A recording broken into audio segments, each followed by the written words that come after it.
Selamat datang di kuliah dokumentasi keperawatan. Pada kesempatan kali ini kita akan membahas dokumentasi berupa grafik, gambar, dan flowsheet. Adapun tujuan pembelajaran sesuai JPMK adalah mahasiswa mampu menuliskan catatan dokumentasi berupa gambar, grafik, dan flowsheet. Mampu menuliskan catatan operasi, program terapi, dan catatan laboratorium. Yang pertama adalah flowsheet atau lembar alur. Berdasarkan teori yang dikemukakan oleh Wildan dan Hidayat, teknik dokumentasi flowsheet adalah bentuk catatan perkembangan aktual yang dirancang untuk memperoleh informasi dari pasien secara spesifik menurut parameter yang telah ditentukan sebelumnya. Flowsheet memungkinkan perawat untuk mencatat hasil observasi atau pengukuran yang dilakukan secara berulang-ulang dan tidak perlu ditulis secara naratif.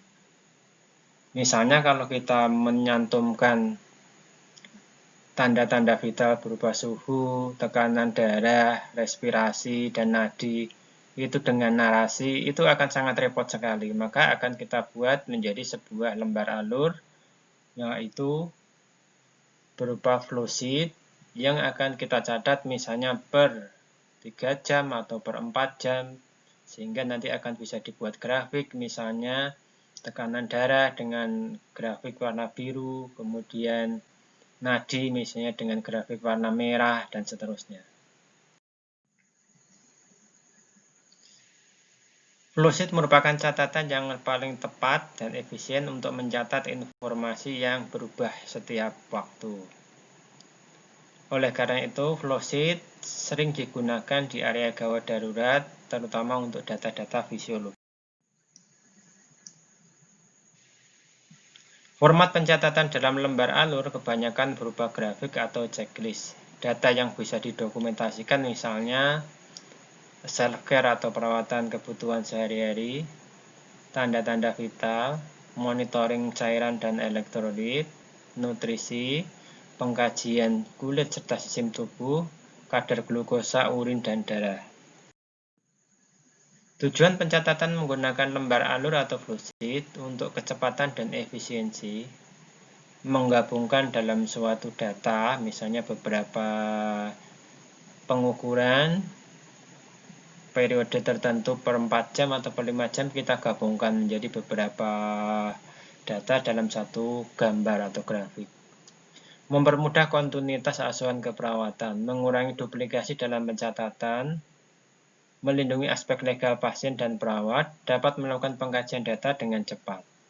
Mudah dibandingkan dengan data-data pasien atau dapat mendokumentasikan informasi yang akan digunakan untuk mengevaluasi keefektifan. Kelebihan menggunakan flowsheet, ini ada beberapa yang disampaikan, yaitu meningkatkan kualitas, memperkuat aspek legal, memperkuat dan menghargai standar asuhan keperawatan, menjadikan dokumentasi menjadi lebih tepat, mengurangi fragmentasi data pasien, membatasi narasi yang luas.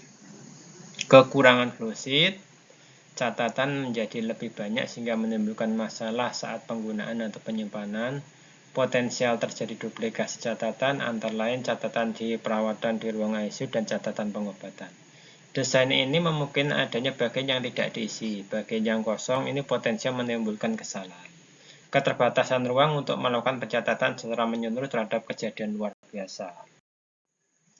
Syarat menggunakan flowsheet, perhatikan dan ikuti petunjuknya, lengkapi format dengan kata kunci, gunakan tanda cilang atau tanda centang, jangan tinggalkan lembar checklist dalam keadaan kosong, tulis 0 atau tidak mengidentifikasi parameter tidak diobservasi, tambahkan uraian secara detail jika diperlukan, pertahankan agar lembar alur tepat di lokasi yang tersedia, beri tanda tangan dan nama jelas pemberi asuhan, dokumentasikan waktu dan data masuk. Contoh flowsheet seperti ini. Ini contoh yang lain adalah catatan yang berupa flowsheet.